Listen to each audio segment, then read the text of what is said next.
Alam mo ba na minsan, hindi ka talaga nagbabago bilang tao, kundi nagiging salamin ka lang ng kung sino ang kasama mo. Pero ang tanong, ikaw pa ba talaga yan? O isa ka na lang bersyon na ginawa ng sitwasyon at ng mga tao sa paligid mo? May mga pagkakataon na mas maingay ka sa tropa, pero tahimik kapag ibang tao na ang kasama. Minsan confident ka sa isa, pero biglang nawawala ang lakas mo sa iba. Bakit ganito? Bakit parang may iba-ibang ikaw sa bawat tao? Sa video na ito, aalamin natin ang psychology sa likod ng social behavior mo, kung bakit nag-iiba ang personalidad mo depende sa kung sino ang kasama mo. Bago tayo magsimula, kung gusto mo ng mga ganitong topic tungkol sa human psychology, emotions at behavior, huwag mong kalimutang mag-subscribe dito sa ating channel para lagi kang updated sa mga bagong kaalamang ibabahagi ko. 1. Bakit nag-iiba ka ng ugali? Kapag iba ang kausap mo, may mga pagkakataon na hindi mo napapansin, pero nag-iiba ka ng ugali. Depende sa kung sino ang kausap mo. Sa tropa, ikaw ang maingay palatawa at walang pakialam. Pero kapag ibang tao na ang kasama mo, bigla kang nagiging tahimik, maingat sa bawat salita, at parang ibang bersyon ng sarili mo. Sa psychology, tinatawag itong social adaptation o ang natural na pag-a-adjust ng ugali ng isang tao base sa environment at social cues. Ang utak natin ay laging nag-oobserba kung ano ang safe at acceptable na behavior sa bawat sitwasyon. Kaya hindi ka nagkukunwari, kundi nag-a-adjust ka para makisama at makibagay. Isa pang dahilan nito ay ang tinatawag na social identity theory. Ibig sabihin, ang pagkakakilala mo sa sarili mo ay hindi iisa lang, kundi binubuo rin ng mga role mo sa ibang tao. May version ka bilang kaibigan, bilang anak, bilang partner, at kahit bilang kakilala lang. Iba-iba ang lalabas na ugali depende sa role na kailangan mong gampanan. May epekto rin ang comfort level. Kapag komportable ka sa tao, mas nagiging totoo ka, mas expressive at mas relaxed. Pero kapag hindi mo pa gaanong kilala ang isang tao, automatic na nagiging cautious ka. Para itong protective mechanism ng isip para maiwasan ang rejection o judgment. Sa madaling salita, hindi ito ibig sabihin na fake ka. Sa halip, isa itong natural na paraan ng utak para makisabay sa social world. Ang pagiging ibang tao mo depende sa kasama ay hindi kahinaan, kundi proof na marunong kang magbasa ng sitwasyon at mag-adjust para mabuhay sa social environment. Pero ang tanong na dapat mong pag-isipan ay ito. Sa dami ng versions mo sa iba't ibang tao, alin doon ang pinakamalapit sa totoong ikaw kapag wala kang iniisip na judgment o expectations? 2. Bakit para kang ibang tao depende sa kasama mo? May mga pagkakataon na napapansin mo na parang hindi ka pareho ng ugali sa lahat ng tao. May mga kasama ka na sobrang daldal mo, pero meron ding mga tao na halos wala kang masabi. Minsan confident ka at palaban, pero kapag ibang grupo na ang kaharap mo, bigla kang nagiging maingat at tahimik. Sa psychology, normal lang ito at hindi ibig sabihin na hindi ka totoo sa sarili mo. Ang tawag dito ay self-monitoring. Ito yung kakayahan ng utak mo na i-adjust ang behavior mo base sa sitwasyon at sa mga taong nakapaligid sa iyo. Parang automatic system siya na nagbabasa kung anong klaseng ugali ang dapat mong ipakita para makibagay. Isa pang dahilan ay ang social conditioning. Lumaki tayo na natututo kung paano dapat kumilos depende sa kung sino ang kasama natin. Sa pamilya, may isang version ka ng sarili mo. Sa barkada, may iba rin. Sa strangers, mas controlled at maingat ka. Unti-unti, natututo ang utak na mag-switch ng personality para makaiwas sa conflict o rejection. May kinalaman din dito ang emotional safety. Kapag pakiramdam ng utak mo na safe ka sa isang tao, mas lumalabas ang natural mong personality. Pero kapag may pressure o uncertainty, automatic kang nagpo-protect ng sarili mo sa pamamagitan ng pagiging reserved o ibang version ng ugali. Kaya kung minsan, hindi ka nagbabago bilang tao. Nag-a-adjust ka lang para mabuhay sa iba't ibang social environments. Iba-iba ang reaksyon mo dahil iba-iba rin ang energy, expectations, at judgment na nararamdaman mo mula sa bawat tao. Hindi ibig sabihin na fake ka. Ibig sabihin lang nito ay flexible ka. Pero ang tanong na dapat mong isipin ay kung alin sa mga version mo ang pinakamalapit sa kung sino ka talaga kapag wala kang iniisip na kailangang patunayan sa kahit sino. 3. Psychology ng social mask. Bakit hindi ka consistent na ikaw sa bawat tao? May mga sandali na mapapansin mo na hindi ka iisa lang ang ikaw sa harap ng ibang tao. Sa isang grupo, palabiro ka at open. Sa iba naman, seryoso ka at tahimik. Minsan confident ka, pero may mga taong bigla kang nagiging insecure o cautious. Sa psychology, ang tawag dito ay social mask. Ito yung mga version ng sarili mo na kusang lumalabas, depende sa sitwasyon at sa taong kasama mo. Hindi ito literal na panloloko o pagiging fake, kundi isang natural na response ng utak para mapanatili ang social harmony at personal safety. Ang utak ng tao ay likas na sensitive sa judgment.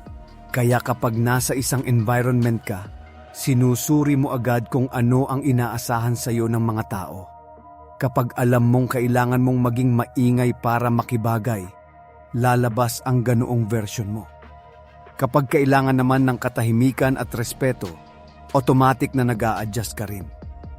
Isa pang dahilan ay ang desire nating tanggapin ng iba.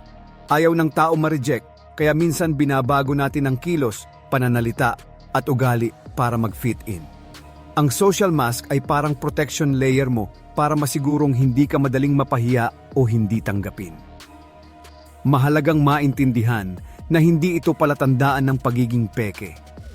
Sa halip, ito ay patunay na marunong kang mag-adapt sa iba't ibang social environment. Ang pagiging inconsistent sa paningin ng iba ay minsan simpleng epekto lang ng pagiging aware mo sa paligid mo. May isang tanong na dapat mong pag-isipan.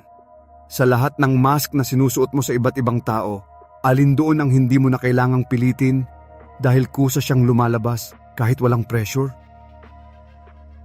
4. Bakit nagbabago ang personality mo kapag iba ang environment? May mga pagkakataon na parang hindi mo na rin kilala ang sarili mo. Sa school o trabaho, seryoso ka at focus. Pero kapag nasa labas ka na kasama ang mga kaibigan, bigla kang nagiging masiyahin, madaldal at relaxed. Minsan naman, kabaligtaran. Mas nagiging tahimik ka kapag nasa ibang lugar o kasama ang ibang tao. Sa psychology, normal lang ito at hindi senyales na nagkukunwari ka. Ang personality ng tao ay hindi fixed na iisa lang ang anyo sa lahat ng sitwasyon. Ito ay dynamic, ibig sabihin nag-a-adjust ito depende sa environment at social context. Isa sa mga dahilan nito ay ang tinatawag na environmental influence. Ang paligid mo ay may malaking epekto sa kung paano ka kumilos. Kapag supportive at comfortable ang environment, mas nagiging open at expressive ka. Pero kapag tense, formal o unfamiliar ang lugar, mas nagiging cautious at controlled ang behavior mo. May kinalaman din dito ang behavioral adaptation. Ang utak natin ay laging nag-a-adjust para makasabay sa expectations ng paligid. Kung ang environment ay demanding o seryoso, nag-fit ka sa energy na iyon. Kung relaxed at fun naman, mas lumalabas ang playful side mo. Isa pang factor ay ang social cues. Hindi natin namamalayan pero binabasa natin ang ugali ng mga tao sa paligid at doon natin binabase ang sarili nating response. Kaya kung anong energy ang dominant sa environment, madalas doon tayo nag-a-align. Kaya hindi ibig sabihin na nagbago ka bilang tao. Ang totoo, lumalabas lang ang iba't ibang bahagi ng personality mo depende sa sitwasyon. Parang isang multifaceted identity na may iba't ibang side na nagigising sa tamang environment. Ang tanong ay hindi kung nagbabago ka ba, kundi kung aling version mo ang pinakanatural kapag nasa lugar ka kung saan wala kang kailangang patunayan kahit kanino. 5. Ang totoong ikaw ba o yung version mo lang sa tao? May mga sandali na tahimik ka, napapaisip ka. Sa dami ng taong nakakasalamuha mo araw-araw, napapaisip ka kung alin ba talaga ang totoong ikaw. Yung masayahin at palabiro sa barkada, o yung seryoso at maingat sa ibang sitwasyon. Sa psychology, ang identidad ng tao ay hindi iisa lang na fixed na karakter. Ito ay binubuo ng iba't ibang layers na lumalabas depende sa context. Kaya normal lang na may iba kang version sa bawat tao na nakakasalamuha mo. Isa sa mga paliwanag dito ay ang concept ng social roles. Sa bawat relasyon mo sa buhay, may papel kang ginagampanan. Bilang anak, kaibigan, estudyante o partner, iba-iba ang inaasahang ugali sa'yo.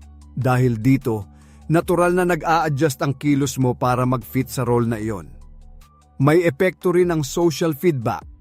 Ang paraan ng reaksyon ng ibang tao sa iyo ay nakakaapekto kung paano ka kikilos sa susunod. Kapag positive ang feedback, mas nagiging open ka. Kapag negative o judgmental, mas nagiging cautious ka at nagkokontrol ng sarili. Pero ang pinaka-importanting bahagi dito ay ang tinatawag na core self.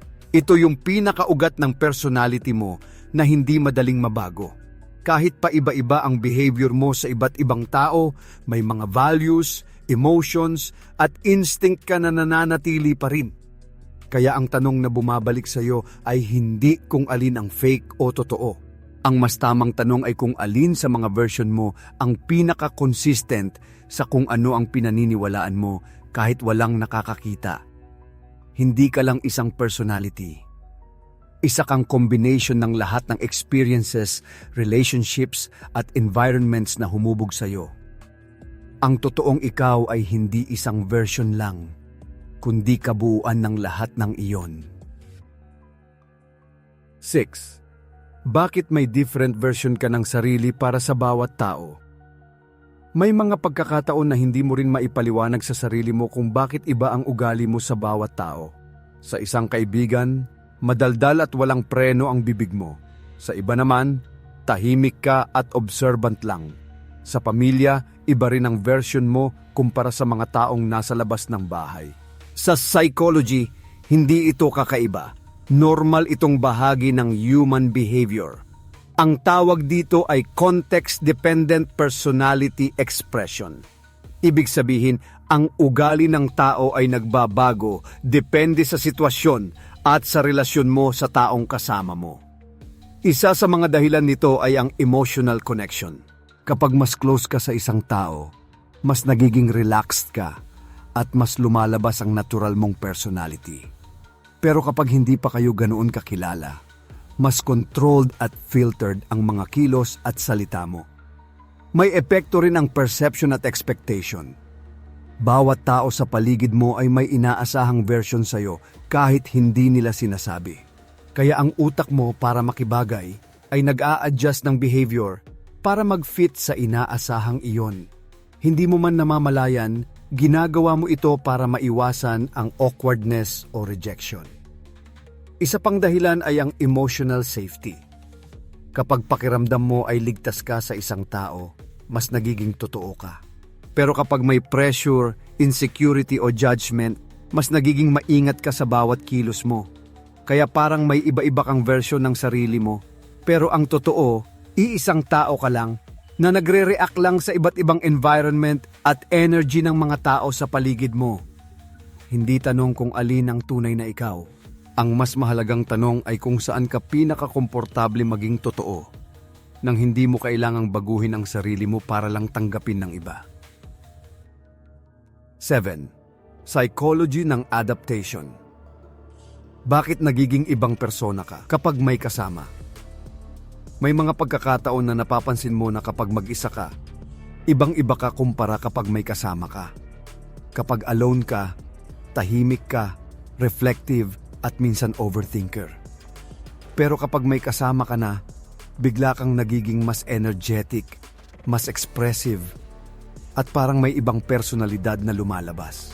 Sa psychology, ang tawag dito ay adaptation. Ito ang natural na kakayahan ng tao na mag-adjust ng behavior depende sa social environment. Hindi ito pagpepeke ng sarili, kundi isang survival and connection mechanism ng utak. Ang utak ng tao ay laging nakascan sa paligid kung ano ang appropriate na behavior.